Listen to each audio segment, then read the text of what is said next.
Yes, please, Maria. Okay, buenas tardes a todas, bienvenidas a Backpack Series.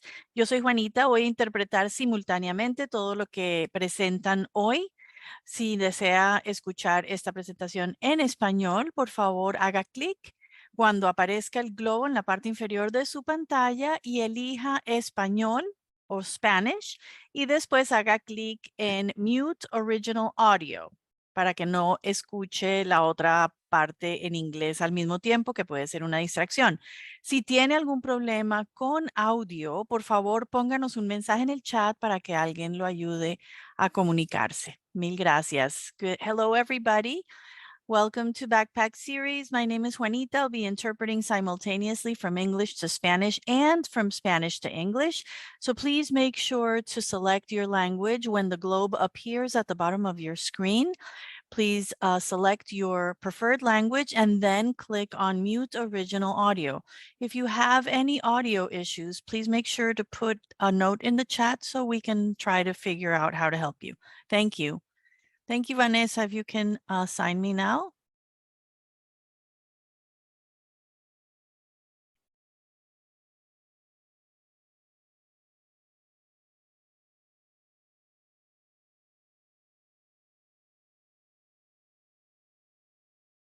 Hello, everybody. I just gonna try one more time, see if we can go live on Facebook. Unfortunately, it's not letting me in.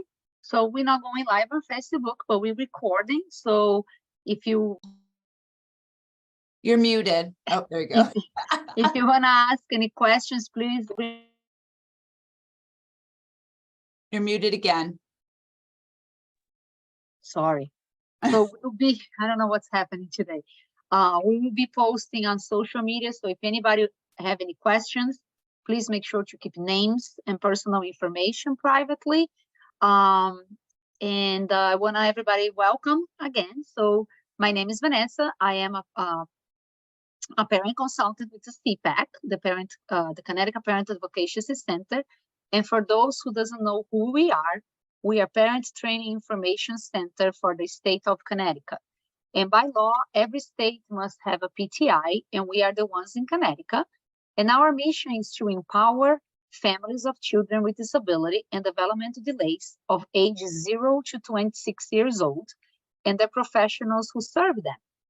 We provide telephone consultation, training, programs, and our goal is to the parents to become their children's best advocate, give them the tools that they need to support their children. Today's training, it's about morning routines and visual schedule. And we have our friend here, Bethanne. Welcome again, Bethanne. And you can introduce yourself. And if anybody has a question, you can put it in the chat or raise your hand. Welcome. And let's go. Yeah. Good afternoon, everyone. I had to check my clock to see what time it was. This day has been flying by. Good afternoon. My name is Bethanne Vergean, and I work at the UConn Center for Excellence in Developmental Disabilities. I am also part of the Connecticut Pyramid Leadership Team under the Office of Early Childhood. I've been part of the Pyramid team in Connecticut for probably 16 years. And so I've been doing a lot of these trainings for a long time. Today in our annual CPAC Backpack Series monthly training and presentation, today we're going to talk about morning routines and visual schedules. I'm excited to see everybody here today. Please, if you have questions, place them in the chat or you can unmute yourself. There'll be plenty of time at the end too to have conversations about what we've talked to, and also if you have questions of your own. So the Connecticut Pyramid Partnership is a model in Connecticut funded by the Office of Early Childhood to support social emotional development in infants and young children, and is also a positive behavioral intervention and support framework that we have multiple early childhood programs across the state that use it in their centers.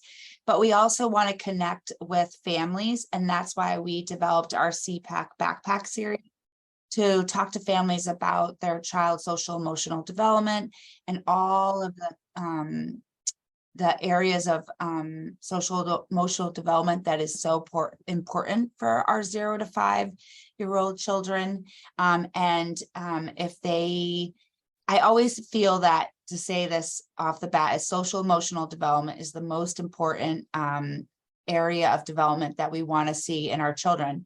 But it starts with a lot of practice of routines and self-regulation. So there's a lot that we have to work with for young children to be able to have them develop these areas. So the areas of the pyramid model are building positive relationships, making sure children are able to develop and support nurturing environments, and then be able to individualize supports for kids that may be having persistent challenging behaviors, and how can we support them. But we feel that a lot of the areas of social emotional development, the tools and the strategies and the tips that we give can de-escalate some of those challenging behaviors. And one of those things is when children have solid routines. So ideas of those solid routines are morning routines. What is, as a parent, what are your expectations of the child? Transitioning from, say, breakfast to getting out the door in the morning, bedtime. So transitioning from dinner to bath to reading a book, and then going to bed. So my question for you, everyone, is, do you struggle with stressful mornings when you lay down and you cry and it's only 8 a.m.? I know in my house, I do. Everything is, as parents, we know that everything is a minute-to-minute transition. So if we're trying to get out the door by 8:15 to go to work or bring our children to school or an early childhood program or childcare, any of those things, we're all trying to get out the door. And so repeating ourselves on multiple occasions, it's time to get ready. These are the things we need to do. You need to get your shoes on. We have to eat breakfast. Where did you put your coat? So all these things that we're trying to do and get out the door in the morning. And as a parent, also be able to, for ourselves, be able to get dressed, take a shower, have our own breakfast. I have several cups of coffee, and get everyone out the door. So I have found that when I put a routine together in the morning, it becomes a little bit more successful in getting out the door. So I'm going to share some of those strategies today. So getting your family up for the day is no easy task. So I've learned that if you establish a good morning routine, it helps with it. It helps with meltdowns. It helps with you being late. And also it helps the child's what your expectation of the child is. So you can create a morning routine that not only helps your day to begin smoothly, but also teaches your child important skills that needs to become more independent and confident. A morning routine can also reduce challenging behaviors such as crying, whining, and tantrums. So an example is I actually developed a visual schedule for our household because I saw the nightmare mornings that was happening in our house. And also, as I worked in the early childhood field and worked with center-based and family childcare, I learned that putting a visual schedule together helps children understand the steps that they need to take. And also young children are very successful when they know what's going to happen next. So this helps them. If your child is in an early childhood program or a family childcare, you may see that they have visual schedules in the classroom. And those children, as throughout the year of being in the program, they know every single transition of the day and where they're going to go. So if you've ever had a conversation and ask, well, tell me what your day is like, they will go through that schedule. They'll have morning circle, then they have art, and then they have centers. So they'll be able to tell you. So this is also helpful in your own house too. So here's an example. So use a visual schedule. I just took clip art or like pictures off of Google and I put it on a just printed it out on a piece of paper. But you have wake up. So whatever schedule works best for you, what you do is you can have wake up. Some kids, they are able to watch cartoons in the morning before they have breakfast. So while you're making breakfast, then breakfast, getting dressed, and then putting their shoes on and then getting out the door. So reviewing that schedule with them also helps. And then also too, doing it at night. So identifying when you need to schedule. So what is more chaotic than the mornings, then I feel are better than are at nighttime. So pick a time of day that's the best time. So list the steps that you want your child to make. So eat breakfast, brush your teeth, get dressed, put your shoes on. And then I also did a check chart. So for your older kids who are like, say 3, 4, and 5, they can check off like I did this, this, and this.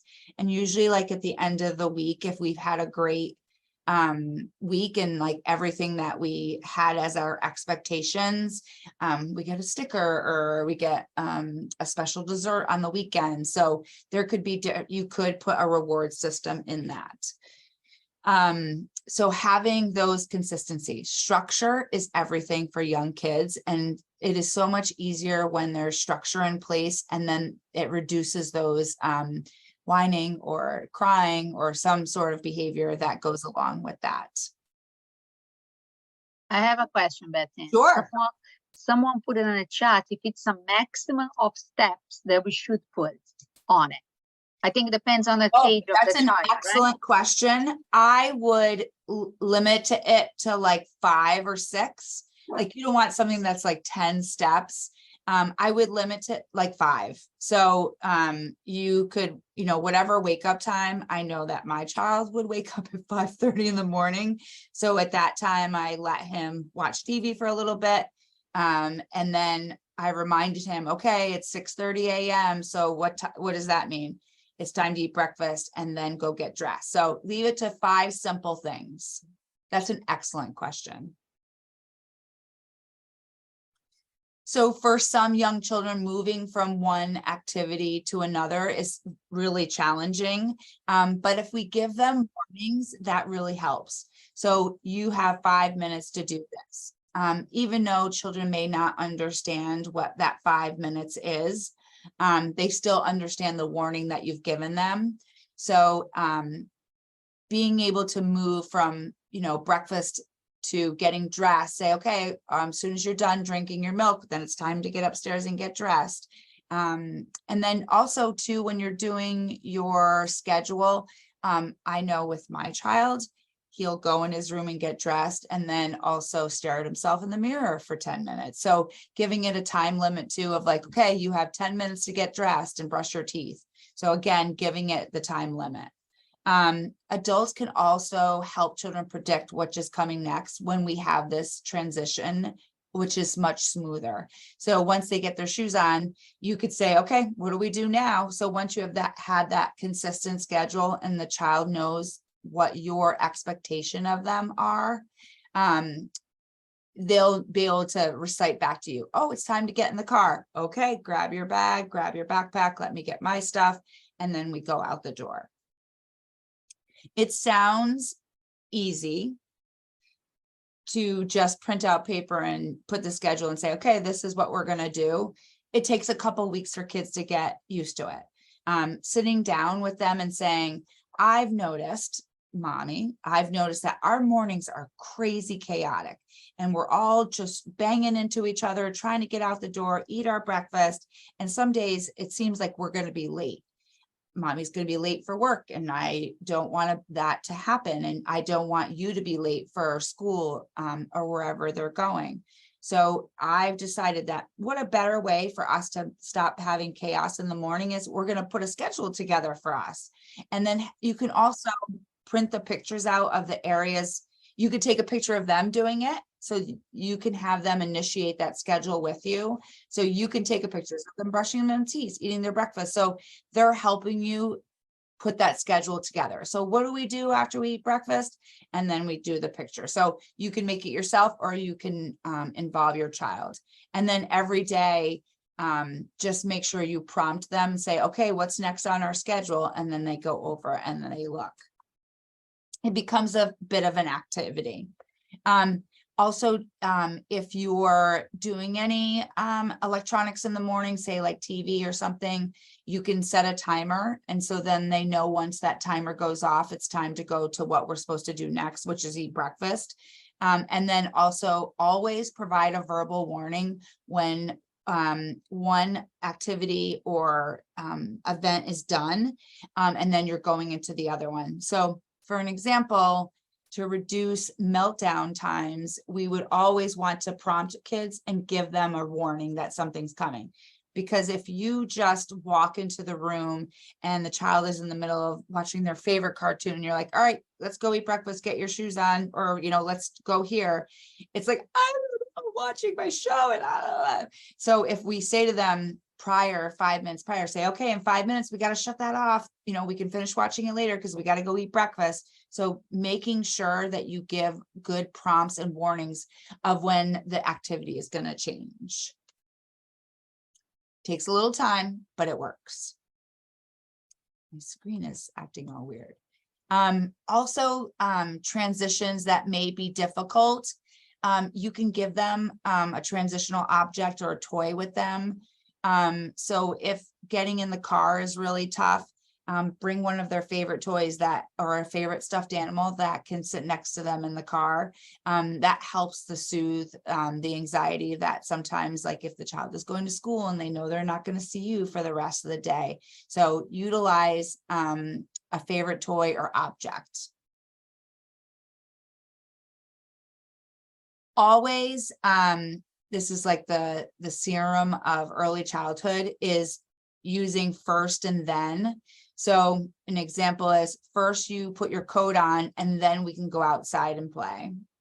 First, we have to clean up your dishes, then you can go play with your Legos or blocks or dolls. We have to wash your hair first and then you can play in the bath. So always using that first and then language. If they want to go out inside and play, first you need to clean up your toys before you can do that. So utilizing that language is super important, and it helps with those transitions. I have another question, Bethanne. Oh, wow, this is great questions. Yeah, I love this group today. They are very engaging. Yeah. So someone said, not exactly related, but do you have any suggestion on how to get the kids to sleep early? I have to wake up my daughter at 7:30 to make sure she has enough time to relax, get ready for school, and she starts the morning in a grump, annoying mood. We start her bedtime at 7:50, but sometimes she doesn't fall asleep into 9:30. So it's a question about how can we make those kids go to bed? Yeah. So I definitely think an earlier bedtime. But what you can do is put a new schedule into play. I don't know how your home, like your nightly schedule works. But I've heard a lot of parents talk about this. You know, set a schedule at night. So say that you're eating dinner at 6:30, dinner's over at 6:30, and at 7, they can watch TV for a little bit, but then at 7:30 it's shower, and then 8 o'clock book time. You have to set that schedule, because now we have to rework their body into going to sleep earlier. You know, even if you turn the lights off and they're sitting there daydreaming for a half an hour, they're gonna fall asleep. So it's kind of changing that internal clock by setting like a really hard schedule of getting her to bed before 9:30, because obviously that's why she's having a tough time getting up in the morning. If I do a little bit about your schedule at night, that might help me give you a little bit more advice. He said that the child goes to bed at 7:50, but doesn't fall asleep into 9:30. That's the issue. Wow. Is there something that's like distracting her? That's why she's not falling asleep till 9:30? You can mute yourself. Let me see who asked the question. Kristen, if you want to unmute it. or put it on a chat, whatever is easy Yeah, for and the you. other thing is to start getting her up at 7. She's on. Go Okay, ahead, sorry, Kristen. I'm unmuting myself. Okay. Okay, yes, so she basically we do 2 books, and then she has her dad come in, and she wants to have some stories, like stories of things that have happened in his life. Yeah. Oh, And yeah. then she wants to back scratch, and then when he leaves at about 8:20, it's just a constant, I'm thinking of a bad thought, or I just had a bad dream, but meanwhile she didn't even fall asleep, so there wasn't a Right. bad dream, you know? So it's a Um, lot of that. Yeah. So I have gone through the same experience. And you're constantly going back and forth in there. Right. So it's like maybe doing a little reassurance before she goes to bed. And then also too, maybe if you switch off with your husband, like if he does the back scratch and says goodnight, but like one night you do the book and the back scratch, the next night he does it. So there's not so Okay. much too many hands in the pot. And that's what's also too like, oh, I'm just gonna play them. And so, Right, oh, it's and now I have definitely dad that. coming in. Oh, mom's gonna come back. Right. Then you kind of like put your foot down of, okay, we're gonna go to sleep now. Mommy and daddy are going to sleep now. I've been through the same situation. Dream, like, yeah, hasn't even fallen asleep, but like there's somebody in the room, or I think it's Right. avoidance. Yes. Till you kind of change that schedule around a little bit. I would also start waking her up at 7. Okay, that's what I was thinking, but I Yeah. wanted to hear You your know advice. what? Okay. Wake her up at 7. So then, Okay. and then also too, she might be a little tired, more tired at night if you're getting her up earlier. Okay. Yeah, And definitely. when would you suggest starting a bedtime for a 6-year-old? 7:30? A 6-year-old, I would say, yeah, 7:30. Okay. Yeah, I love that you're doing like a couple of books and then you're doing the back scratch and then lights out. Okay. Okay. And also, but switch off with your husband. So one night he does it, he does the books with her in the back scratch, and then one night you do it. So Okay. like you're not dragging out that time, because she's Right. expecting him to come in and that just prolongs bedtime. And then she's asking stories. Oh yeah, they're like little manipulators to stay up late. Right. Okay. All right. Thanks so much. You're welcome. And I'll put my email in the chat. Let me know how it goes and if you need any more tips or strategies. Okay. Thank you. You're welcome. Been there. So I kind of talked a little bit already about doing the visual schedule and then the first and then, and how important it is, and being able to use that schedule as cue cards as they're developing those skills. And once routines happen, it's like clockwork. The kids they know, and their bodies respond to it. Yes, weekends are different. Like I remember when I used to travel to go see my in-laws, and they're like, oh no, like let him stay up. Nope, we're staying on our schedule. I'm like, I have to go home with this child, so I'm gonna stay on this schedule and how we do things.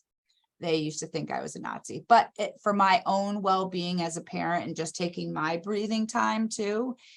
When your child goes to bed, you're just like, okay, I have like an hour and then I'm going to go to bed, or, just like having your own mental break too is important. So keeping your child on the schedule and also giving yourself a break.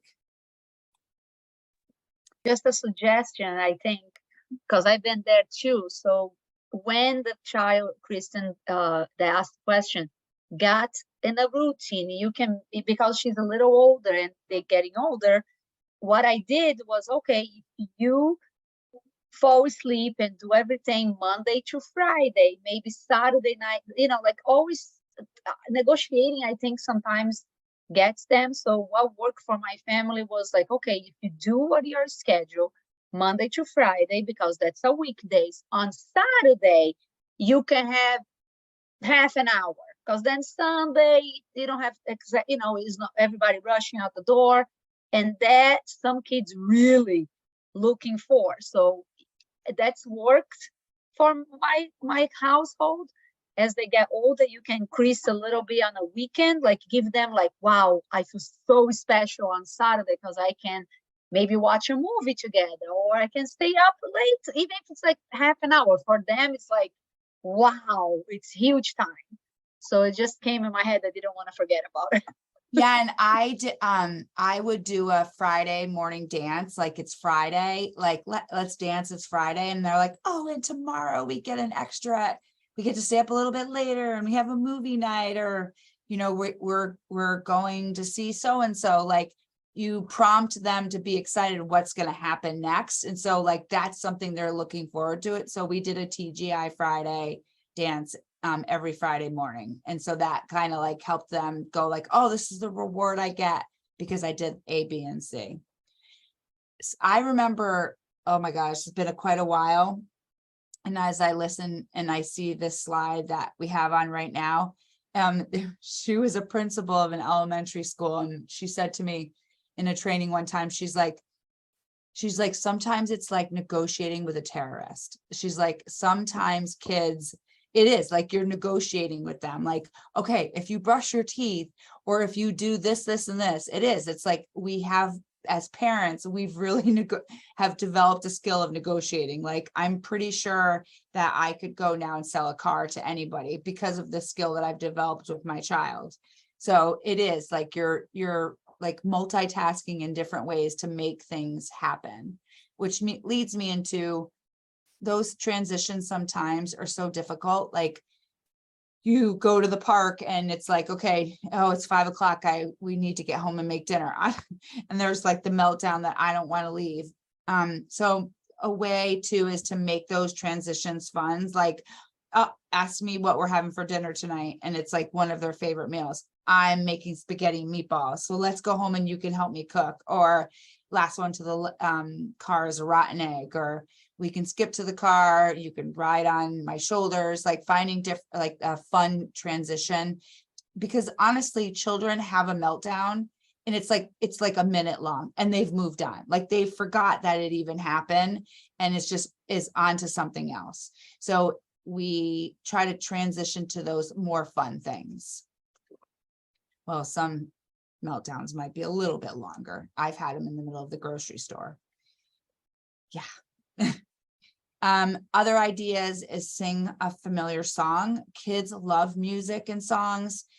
Use technology. So, you know, you can have apps on your phone that play music, or YouTube too has great transition songs. So you can just go into YouTube and do preschool transition songs, and it'll give you some ideas. So that's another great idea with the transitions. Transition jobs. So how can we have our children be little helpers? I have given my child socks. So he has to match all the socks. And so I'm not saying a 3-year-old can match all the socks, but a little bit older, you can have them do that. Garbage day, helping bringing the garbage cans up, if that's how your garbage day ends, is how it is, if they're putting them out on the side of the road. Having them put everyone's shoes away and where they belong. Be the checker who makes sure everyone has their backpack ready and to go to school. So if you have multiple children, have someone who's the checker boss, like all the backpacks are there and ready to go. So you're giving them initiative to go above and beyond. And so giving them some also confidence, like, okay, you're in charge to get everyone out the door at 7 o'clock. Oh, it's 6:58. Who else needs to get out the door? So tell everyone it's 6:58. We have to be out the door at 7. So empower them to be able to help with all of those transitions. And then also like giving them little jobs. There are such great tools on the NC. All you have to do is Google NCPMI. There's blank schedules and routines that you can print out. Also, a first and then. So example, like if your child does have a electronic device, first you need to help pick up all the Legos, then you can have screen time. So if you have a visual of that too, you can print them out and show the child. Hang it up on the refrigerator, hang it in their room, wherever it could see. So the NCPMI website is perfect. Just go to family resources and you can print out tons of stuff, and it also shows you how to make a schedule. And this is an example of a first and then. You can also go into a Word document and make it yourself. Also, here's another example of what you can print out. And it has all the visuals of things that we talked about. If they have to sit at the table, snack time, meal time, lie down, bedtime. So all these great pictures. But if you want to do them yourself, you can also just use Google Images. I do it. And then when you're creating a visual schedule, the child should be able to use the schedule to answer some of these questions. What am I supposed to be doing? How do I know if I'm making progress? How do I know when I'm done? And what will happen next? So what am I supposed to be doing? Brushing my teeth. If you're having your child sing this happy birthday while they're brushing their teeth, or you have a timer, or you have a toothbrush that has a timer. So you're making progress because as soon as the timer goes off, you know you're brushing your teeth. And then what happens next? So what will I do after I brush my teeth? Well, I'm going to get dressed and put my shoes on. So those are good questions to think about as you're putting the schedule together. Remember, following a visual schedule is a skill that children need to learn. You can teach your child how to do this by often referring to the schedule. And as we think about children getting older, our schedules is all about our lives. As an adult, we have a schedule. We have to be at work at 8 o'clock. We work from 8 to 5.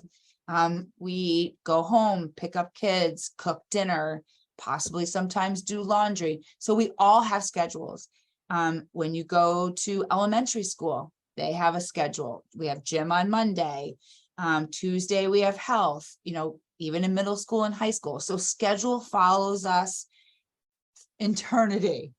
So that's why it's so important that when you start children out young and they understand the importance of following the schedule and following the tasks that they should do, it creates them for so much more success. It avoids conflict. And then as I mentioned probably a couple of times already, when children know what's going to happen next, it makes them more successful. So I definitely stress that one. So when children don't understand what's expected of them, the result is often a tantrum or crying. So like the example I gave earlier, which was you walk in a room and you're like, all right, turn the TV off, we have to go. Well, giving a warning or saying, well, after you watch that episode, we have to go to the grocery store, or we need to get in the bath. So just reminding them of what is expected next helps them, because in their little minds, they're remembering that, oh, okay, I have to go do this next. And they're likely to be more successful when they're told specifically what they should do rather than what they shouldn't do. I love that picture. And most importantly, remember, behavior is a form of communication. So when children are exhibiting behaviors, they're telling you something, just like at us as adults. When we're frustrated about something, it's a form of a behavior. So it's a behavior. A behavior is frustration. So what are we frustrated about? It's a form of us communicating that something is making us mad. If I dropped my cup of coffee in the car, I'm going to be quite angry. Well, it's me saying to you, I really wanted that cup of coffee and now I don't have one. And now I have to clean my car. So remember that it's a way of your child trying to tell you something. Here's the website. As I said before, you can just Google the NCPMI for resources. Another tool that I really encourage you, there is a podcast and you can download it on Apple or Android, wherever you have podcasts. It's called the Little Kids Big Hearts podcast. It's made by kids. So it's kids talking. There's all tons of social, emotional topics that they talk about. feelings, conflict, like all these different things. So it's meant for young kids, 3 to 5. I highly encourage it. If you're driving in the car more than 20 minutes, pop it in, and it's great for the kids. And there's songs, and it's such a great podcast. And so I highly encourage you guys to use it. And they just won actually best award. They won an award for like best podcast for young kids. So a plug for that. So here's my email address. I'll put it in the chat as well. If there's ever a time that you have questions, or you need some tips or strategies, or you can't find something, please email me. I'm always happy to share resources or anything that I can, because this is my favorite time of month when we do these trainings. Someone said that they listen to the podcast all the time. It's really good. But she also has a question. Okay. How can we work on the child comprehending these schedule steps for like around 3-year-old, I think? So I think that you can, a couple of ways is have them help you make the schedule. So you can sit down with them and say, okay, what's the first thing we do in the morning? And your child will say, okay, well, what are we supposed to do after, say, we eat breakfast? And they're like, well, get dressed. And then, okay, so we're going to make a schedule. So we make sure that we get everything done in the morning and we get out the door. So have them help you make it. Use like taking the pictures of them doing it. Oh, your child is nonverbal. Then use pictures. And show them, and they can point to what so make the schedule, use pictures, and have them point to what they're supposed to do next. So if they're supposed to brush their teeth, they should point to brush their teeth. But if they point to like watching TV, you point their finger back to brush your teeth. So that way, use those visual cues to help them know what they're supposed to do next. Also, too, you can use on the website that I just shared, there's also feeling charts. So for a child that's nonverbal and they're not able to share why they're upset, and you can make smiley faces or mad faces or frustrated, and you could say to them, well, how are you feeling today? And they could point to that face that helps them express how they're feeling. Visual charts are great, and especially with a nonverbal child, that first and then chart too. So first you need to clean up your Legos, then you could do A, B, and C. So always picture visual cues really help them. And I think too, for a child, nonverbal child, I think the consistency is they're not gonna get it at first. Yeah. So you're gonna be very more than a week. Yeah. I've had people say, like, I tried it. I go, oh, how long did you try it? I tried it Monday and Tuesday. I'm like, yeah, we have to like. I think it goes back, like if you have it in a refrigerator, that normally the kids, like running around, they can't express. So we just make sure, bring the child to that and make sure, it's to her level, eye contact. You're not going to put all the way in a freezer, or if your freezer is in the heights, they can't really see. So I think putting in their level and then point, okay, first, and repeat yourself, even though it's frustrating and tiring. I think repetition, like first, breakfast, then brush your teeth. Even if you choose 5 steps is too many, start with 2. Breakfast, brush your teeth. When you got that one done, then I think you add another one. Yeah. I think that it slow down, because sometimes kids that young and nonverbal can be a little bit too much. Like it's too much information, too many steps. So start with 2. If the problem is like breakfast and brush your teeth, put those 2 pictures. And you can add more as you go, I think, but repeat. I think they will get it. It's just until you got there, it's very hard work, but they will get it, I believe. It is. It takes time. I've also been in classrooms where it's the beginning of the school year, and one of the first things that they do in preschool classrooms, and even the toddler classrooms, is when they start introducing a visual schedule and taking that time to start like kids understanding. That's why they review it every single day. Any other questions, thoughts? I'm going to put my email in the chat. And then also I'm going to put the link to the website that I was just talking about. Let's see here.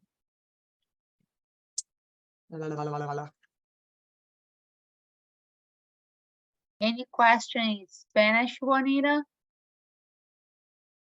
If you can chat me. If you wanted me to bring you back too. Okay. So I'm going to put the link to the website in the chat. So if anyone wants to pull those resources that we talked about, go ahead and take a look. And then also too, email me questions. And if anybody There else, is no magic wand. I always it's so important to know that all young children learning self-regulation, so learning when they're frustrated, learning when they're mad, all of these emotions that come on them is not easy. And so that's as parents and if they're in an early childhood program, that's what we help them do to build their social emotional development. And I will say,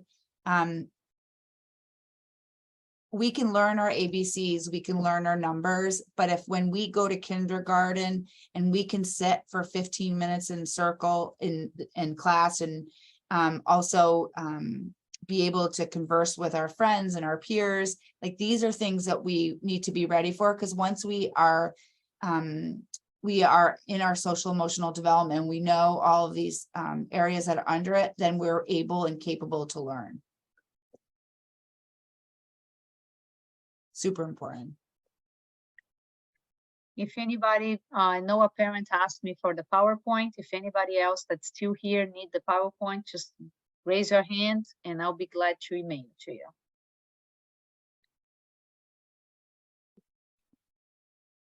No more questions? Oh, Kay. Okay, Kay. No, I don't have any questions. I think this was excellent, but I would also like to have the PowerPoint if possible. Oh yeah. Oh, yes, I got your name, Maggie too. She's got you. Thank you I so got much. you. Thank you. Sorry, I had to throw some humor in on this hump day. Thank you everybody for coming, and next month I believe we'll be back. I think if we are, it's gonna probably be on 8, right, Bethanne? Yep. But we'll be posting on our social medias. Yep. Yes, come see us next month. And you know what? If there's topics that you're looking for, just send us an email, let us know, and we're happy to add them into our monthly chit chat. Oh, Amy Gold would like the PowerPoint too. Yes, Vanessa has it, so she can send it out to everybody who needs it. I got everybody's names that want. Good. And you have my email, questions, etc. I'm gonna put it. Go ahead. You have a question. No, I don't have a question. I just want to appreciate you are doing this for us. And I'm happy to see alumni for the Parent Leadership Training Program, PLTI. Oh, yes. It's a great program. Yep. Thank you. I also, Trisha go ahead, likes the PowerPoint as well. who? Trisha. Oh, Trisha, yes. Yep. Where's my pen? I also put the CPAC email in a chat. If anybody has any questions or suggestions, feel free to send us an email too. Yeah, and Maggie, do you still have your hand raised, or are you good? Yeah, I got Maggie. Okay. And I just want to say, honestly, I love doing this every month. I love connecting with parents. You know what? I'm a parent, and it is not the easiest job in the world. And so let's learn together and let's figure out how to get through some of those obstacles that we deal with, because we do know that social emotional development is so important, and how can we support as our child grows. So I hope everyone, it's a beautiful day out today. Get outside, take a walk, Sorry. take a breath. So with that link, it tells you different tips for helping social emotional building. Yep. Okay. So if you go all the way to the bottom of that webpage, it has teaching social emotional skills at home. So there's like 7 different categories. There's handouts. There's stuff about schedule routines and transitions, webinars, videos. Use it. It's fantastic. Okay, thank you. You're welcome. I'm gonna stop recording.